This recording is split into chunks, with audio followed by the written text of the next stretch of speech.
Bienvenidos a la última victoria, nuestra serie especial de Semana Santa. Soy Henry Beltrán y hoy exploraremos el tema El pueblo de Dios. Dice Apocalipsis capítulo 12, el versículo 17. Entonces el dragón se airó contra la mujer y fue a combatir el resto de sus hijos, los que guardan los mandamientos de Dios y tienen el testimonio de Jesús. Imaginémonos que fuera posible pausar el flujo de esta revelación de Jesús. ¿Qué tal si pudiéramos entrar en esta película y caminar en medio de sus personajes y elementos? ¿Qué tal si pudiéramos ver sus expresiones y el lugar que ocupan en el escenario general? Veamos y vamos a zambullirnos en el texto para intentarlo. El escenario, lejos de ser una película, no hay nada más real que esto. Dios nos cuenta qué es lo que realmente está pasando en este mundo y en el universo para que no andemos a tientas en este tiempo.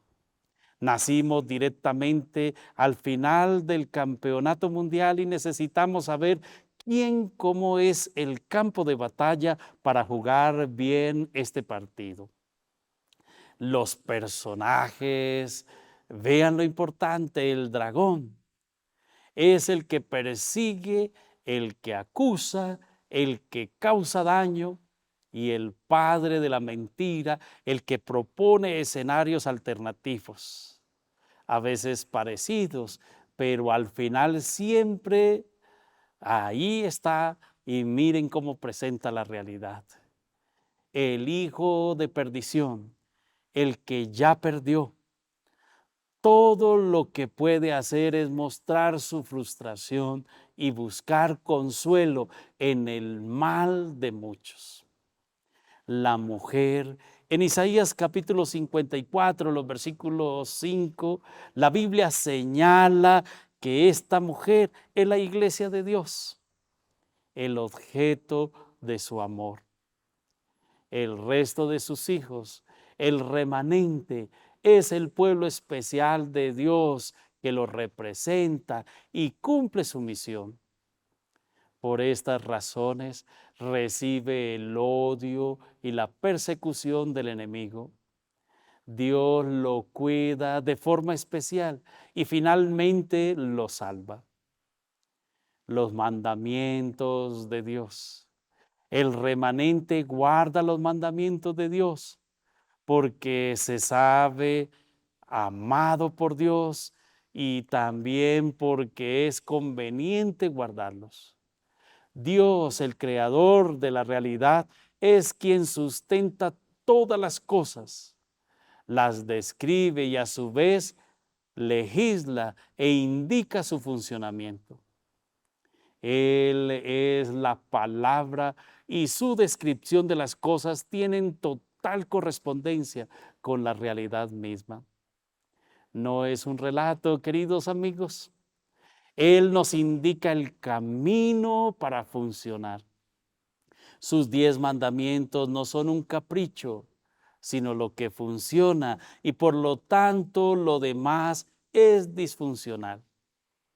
Jesús, ya llegaremos al significado del testimonio de Jesús, pero veamos primero al personaje del testimonio. Jesús, queridos televidentes, es el centro de la Pascua del Apocalipsis y toda la historia de la redención. Él creó, Él lo propuso al Padre rescatar a la especie caída, el sacrificio al primer cordero junto a Adán y Eva, atónitos, el camino, Él caminó con Enoc y fue amigo de Abraham. Él tomó aliento, respiró profundo y se encarnó en un embrión nacido. Y vino y obedeció y ayudó y nos mostró al Padre en cada uno de sus gestos, pausas, y palabras. Por lo tanto, querido televidente, el libro de Apocalipsis describe la historia fascinante de las escenas de cómo este mundo hubo un intruso, un enemigo que vino a hacer guerra contra la iglesia, que es la descendencia de Cristo Jesús. Por lo tanto, describe el libro de Apocalipsis esa historia de cómo entró la persecución, cómo entró el dolor, el sufrimiento para todo aquel que es considerado linaje, que pertenece a la iglesia de Dios. Y así a través de la historia hemos visto cómo el enemigo de Dios ha perseguido a la iglesia, al remanente, al pueblo de Dios. Pero también se muestran características fascinantes. ¿Quién es ese pueblo de Dios? Puedes preguntarte. Y la palabra, las Sagradas Escrituras describen que la característica principal del pueblo de Dios, óigase bien, es el que guarda los mandamientos de Dios. Aquí entonces viene una gran pregunta, porque en muchas ocasiones consideramos que los mandamientos fueron abolidos en la cruz del Calvario. Son muchos los cristianos que hoy en día creen que cuando Jesús murió allá en ese madero, clavó el acta que era contraria, clavó los 10 mandamientos, porque algunos aducen, es imposible guardar la ley de Dios. Pero querido amigo, apreciada amiga, ¿será que Jesús vino a este mundo a clavar unos mandamientos para que nosotros no los obedezcamos? ¿Será posible que un ser humano pueda obedecer la ley de Dios? Permítame decirte que el libro de Apocalipsis nos recuerda que el enemigo de Dios ataca, persigue a la descendencia de Cristo Jesús. ¿Y quién es esa descendencia? La Biblia es muy clara: los que guardan los mandamientos de Dios. Por tal razón, guardar los mandamientos implica no matar, no robar, acordarnos del día de reposo. ¿Y cuál es el verdadero día de reposo? Algunos se reúnen en el día domingo, pero la Biblia dice que el día de reposo es el sábado. Lea en la Santa Biblia Católica y allí encontrarás en el libro de Éxodo: acuérdate del día sábado. Querido amigo, apreciada amiga, hoy en día las leyes de nuestros países también prohíben no matar, no robar, y es basada en la Constitución divina, en los mandamientos de Dios. Por lo tanto, Jesús no vino a abolir los 10 mandamientos. Cuando Jesús murió en la cruz del Calvario, ¿qué fue lo que quedó allí abolido? Todos esos sacrificios que se realizaban. En aquella época se sacrificaba un cordero, un animalito inocente, sin mancha. Pero el libro del profeta Isaías nos recuerda que Jesús, el Cordero de Dios, fue llevado delante de sus enemigos. Lo maltrataron, lo hirieron, pero él enmudeció y no abrió su boca.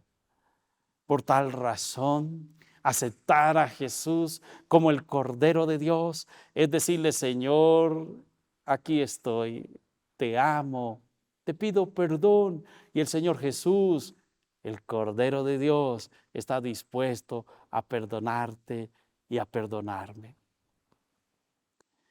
La Biblia es clara: los que guardan los mandamientos de Dios y tienen el testimonio de Jesús. El remanente, es decir, los hijos de Dios, se caracterizan por su obediencia a los mandamientos de Dios y la posesión del testimonio de Jesucristo. Lo describe Apocalipsis 19, el versículo 10. el recorrido del remanente, queridos televidentes. Después de mirar esta foto, intentemos acompañar ahora el recorrido del remanente. Si acercamos la lupa, podemos advertir que hay un grupo de hijos de la mujer que guarda los mandamientos de Dios y tienen el testimonio de Jesús. Entonces, a estas alturas, es evidente que no todos los hijos de la mujer presentan estas dos características. La historia en el Antiguo Testamento de un personaje muy conocido llamado Daniel y sus amigos pueden ayudarnos a entender las vivencias de la Iglesia de Dios en este tiempo del fin. Consideremos las coincidencias. Varios fueron los hijos de Israel llevados cautivos a Babilonia en tiempos de el rey Nabucodonosor. Pero 4 fueron fieles a Dios, fueron fieles a los mandamientos y a las revelaciones proféticas, y estos fueron perseguidos. Lo describe los capítulos de Daniel del 1 al 6. Daniel y sus amigos eligieron comer saludablemente, no matarás, dieron la gloria debida a Dios. No tendrás dioses ajenos delante de mí. No adoraron imágenes, ni se postraron ante ellas, lo describe Daniel capítulo 3. Amaron a su prójimo al amonestar a Nabucodonosor. Y vean lo importante, adoraron solo a Dios. Finalmente, Daniel y sus amigos son liberados de cada ataque del enemigo. Del mismo modo, los fieles hijos de Dios recibirán corona de vida eterna cuando Jesús venga a buscarlos. El remanente que nace en el corazón de Dios y encuentra simpatía en el corazón de cada miembro del cuerpo es objeto del tierno cariño del Padre. Él toma su viña, la cuida, quita sus piedras, la edifica y vean lo importante. Describe el relato bíblico en una de esas parábolas del inmenso amor de Dios por sus hijos, que decidió enviar a su Hijo. Y vean lo importante, ¿qué hicieron en aquella oportunidad? Le quitaron la vida, lo crucificaron y lo llevaron a la cruz del Calvario. Querido televidente, durante esta semana, que cada uno de nosotros la llamamos la Semana Mayor, encontramos el inmenso amor de Dios por cada uno de nosotros. Es importante que cada uno de nosotros podemos ir ante el Padre. Y Apocalipsis capítulo 7, el versículo 14 nos recuerda que cada uno debemos lavar nuestros vestidos en la sangre del Cordero, Cristo Jesús. Querido televidente, allí donde te encuentras, en tu finca de descanso, allí en la ciudad donde tú vives y durante estos días has decidido quedarte en casa y estás allí descansando. Permítame recordarte que el Cordero de Dios, que quita el pecado de este mundo, es Cristo Jesús. Y aquí las Sagradas Escrituras nos recuerdan que el enemigo de Dios vino a perseguir, a traer muerte, desolación a todos aquellos que aceptan pertenecer a la iglesia, al pueblo de Dios, al pueblo remanente. Pero hay oportunidad, hay una buena noticia y Jesús te recuerda que si tú perteneces al pueblo de Dios, el Señor ya obtuvo la victoria porque Él vino y murió en la cruz del Calvario y Él te da la oportunidad de ser salvo. Escuchemos sus palabras en los siguientes textos bíblicos. El Señor te ha declarado qué es lo bueno y qué pide de ti. Solo practicar la justicia, amar la bondad y andar humildemente con tu Dios. Lo dice el profeta Miqueas, el capítulo 6, el versículo 8. Pero otra buena noticia, desatar las ligaduras de impiedad, soltar las cargas opresivas, dejar libres a los quebrantados, que rompas todo yugo, que partas tu pan con el hambriento, que a los pobres errantes albergues en tu casa, que cuando veas al desnudo lo cubras y no te escondas de tu hermano. Lo dice el profeta Isaías, el capítulo 58, los versículos 6 y 7. Qué linda promesa para ti y para mí. Cómo ayudar al necesitado. Pero miremos otro texto fascinante. Por tanto, vayan a todas las naciones. Hagan discípulos, dice la palabra de Dios, bautizándolos en el nombre del Padre, del Hijo y del Espíritu Santo. Enséñeles a obedecer todo lo que les he mandado. Y yo estoy con vosotros, con ustedes todos los días, hasta el fin del mundo. Lo dice Mateo capítulo 28, los versículos 19 y 20. Queridos, la misión ocurre entonces de formas muy variadas y en lugares muy distintos desde la intimidad del hogar, enseñando a los hijos hasta el esparcimiento del evangelio en medio de la persecución y la huida, pasando por el púlpito, la cama del enfermo, la casa del enlutado, la estación de trabajo de su amigo, la celda del preso, compartiendo palabras de consuelo. El pan, el abrigo y la acción decidida y útil en favor de la viuda, del desamparado, del necesitado y del angustiado, del que parece ya no tener esperanza. Querido amigo, apreciada amiga, ser llamado hijo de Dios es la noticia más grande que nos pueda dar este mundo a ti y a mí. Pertenecer a la iglesia, pertenecer al pueblo de Dios, no es una decisión fácil, pero el Señor promete bendiciones en abundancia. El Señor promete paz y seguridad.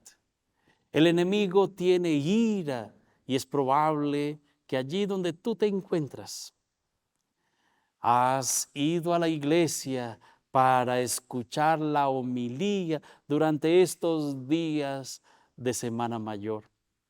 Pero pareciera que cuando buscas a Dios, las cosas te salen mal. Permítame decirte en el nombre de Cristo Jesús, que cuando buscamos a Dios, el enemigo de Él tiene ira contra ti, contra mí. Pero no hay por qué entristecerte, no hay por qué afligirte. Jesús es el Rey de Reyes y Señor de Señores. Y si tú le aceptas, vivirás.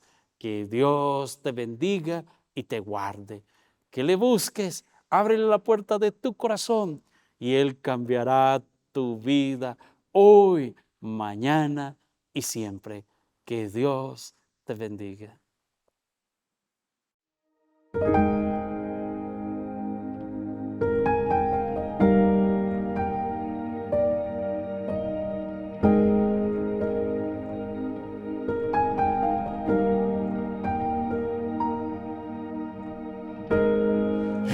historia del conflicto.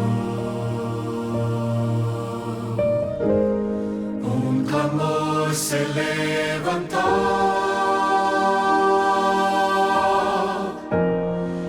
Es la voz de todo aquel que esperó declarar a Cristo vencedor.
Mi infancia fue buena, casa humilde, mamá trabajaba, no dejaba que nada faltara en casa.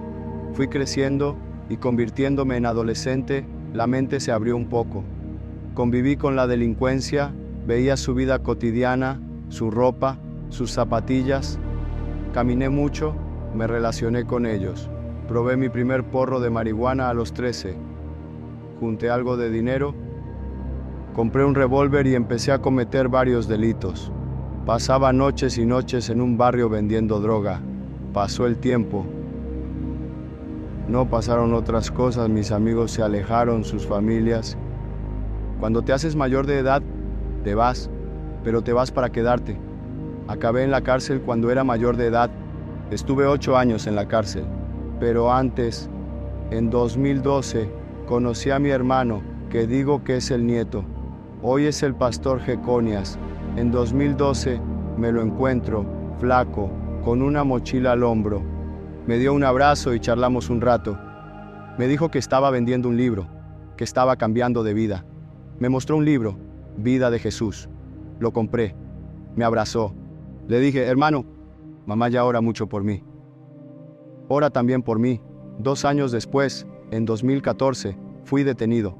En 2017, vi a mi madre venir de São Paulo para visitarme cada 6 meses. Fue entonces cuando le pregunté, mamá, ¿y el nieto? Ella me dijo, se hizo pastor, hijo. Lo vi predicando una semana de oración, una vigilia. Pasó el tiempo. Le prometí a mi madre que quería un cambio de vida. Estaba cansado. Le dije que iba a cambiar de vida. Y todo. Ella dijo, sí, estás hablando, ¿verdad? Pero ese día fue cuando le pedí a Dios que me mostrara un versículo de la Biblia. Me envió a Mateo 11, 28. Venid a mí todos los que estáis fatigados y cargados. Guardé ese mensaje durante 3 años de mi vida. Salí en 2022. Cuando salí, lo primero que hice fue ir a casa de un amigo mío de Ila. Cuando llegué le pedí que llamara a Jeconias, porque yo no sabía dónde estaba mi familia. Él dejó lo que estaba haciendo y fue a buscarme. Llamó a Joymir, Joymir fue y llegó allí. Joymir me preguntó, ¿cuáles son tus planes, Juan Pablo, a partir de ahora? Yo dije, hombre, mis planes, lo primero que tengo que hacer es servir a Dios. Empezaron a darme estudios bíblicos. Pasaron unos días. Mi madre estaba en el hospital. Cuando llegué a la habitación le dije, mamá, me da la bendición.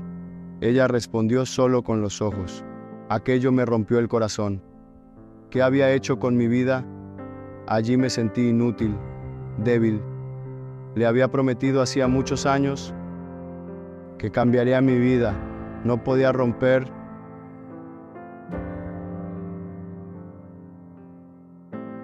una promesa que le había hecho.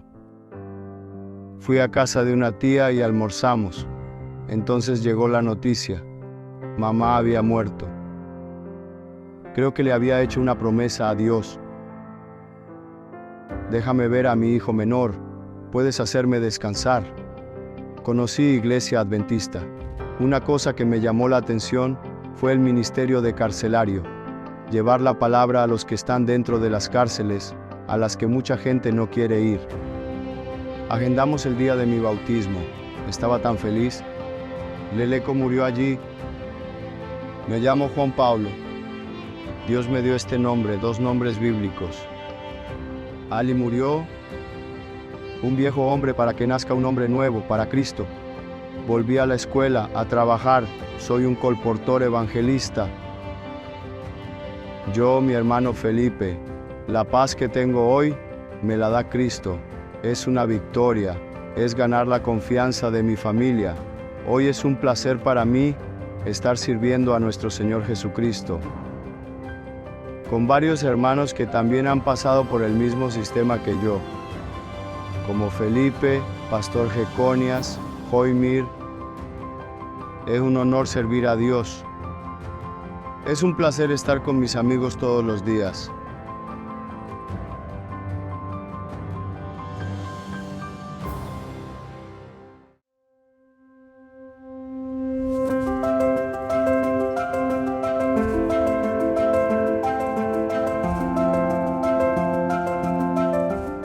Hoy te invitamos a ser un faro de luz en la oscuridad.